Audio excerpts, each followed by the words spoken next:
என்னை தேடும் இறைவனே, உம்மை நாடி வருகிறேன். என்னை தேடும் இறைவனே, உம்மை நாடி வருகிறேன். அக்டோபர் 4ஆம் நாள். இன்றைய தியானத்தின் தலைப்பு அன்றன்று. வாசிக்க வேண்டிய திருமறை பகுதி மத்தேயு 6வது அதிகாரம் 5ஆம் வசனம் முதல் 15ஆம் வசனம் முடிய. அன்றன்று எங்களுக்கு வேண்டிய ஆகாரத்தை இன்று எங்களுக்கு தாரும். மத்தேயு 6:11. கர்த்தர் கற்பித்த ஜெபத்தில் இந்த ஒரே ஒரு வாக்கியம்தான் நம் உலகியல் தேவையை கேட்பதாய் அமைந்துள்ளது. பொதுவாக நாம் ஜெபிக்கும் ஜெபங்களில் தொடக்கம் முதல் இறுதி வரை உலகியல் தேவைகளையே பட்டியலிட்டு கொண்டிருப்போம்.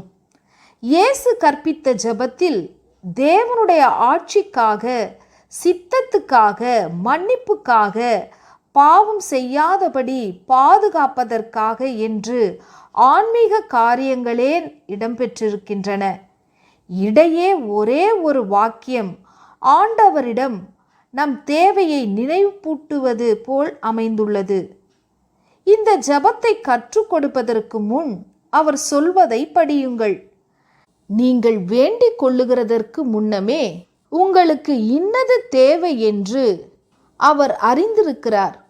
மத்தேயு 6:8. ஏற்கனவே நம் தேவைகளை அறிந்த ஒருவரிடம் மீண்டும் மீண்டும் நம் தேவைகளை மட்டுமே சொல்லிக் கொண்டிருப்பது தேவையில்லையே. அதனால் சுருக்கமாக இன்று எங்களுக்கு வேண்டிய ஆகாரத்தை தாரும் என்று ஜெபிப்பது புத்திசாலித்தனமானதே.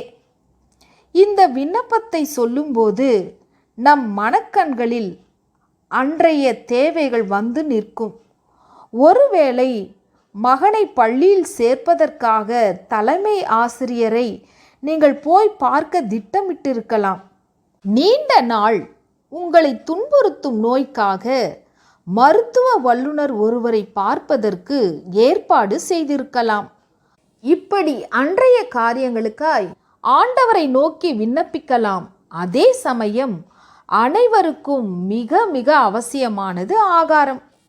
அந்த ஆகாரத்தை நமக்கு அளிக்கும் வேளாண்மை நம் நாட்டின் நீர்ப்பற்றாக்குறை காரணமாக நசித்து போகும் நிலையில் உள்ளது.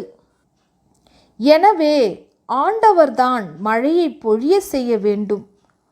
1 100 விளைய செய்ய வேண்டும். இதற்காக ஜெபிப்பதும் அவசியம். இப்படி நம் வாழ்க்கை தேவைகளை கேட்கும்போது வீண் வார்த்தைகளை அலப்பாமல், மிகுதியான சொற்களை அடுக்கிக் கொண்டே போகாமல், மத்தேயு 6வது அதிகாரம் 7வது வசனத்தின்படி சுருக்கமாக உருக்கமாக கேட்க கற்றுக்கொள்வது நல்லது. ஆண்டவர் ஒரு வார்த்தை சொன்னால் போதும், நாமும் அவருக்கு ஒரு வார்த்தையில் சொன்னால் போதும். ஆண்டவர் ஒரு வார்த்தை சொன்னால் போதும், நாமும் அவருக்கு ஒரு வார்த்தையில் சொன்னால் போதும். வானகம் போல வையகம் தனிலும் வாழ்கவும் திருநாமம்,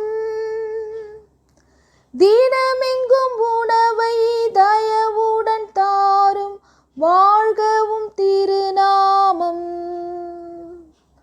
வானகம் போல வையகம் தனிலும் வாழ்கவும் திருநாமம், தினமெங்கும் உணவை தயவுடன் தாரும் வாழ்கவும் திருநாமம். ஜெபம். எல்லாம் அறிந்த வல்ல பிதாவே, என்னுடைய இன்றைய காரியங்களை வாய்க்க செய்யும். ஆமேன்.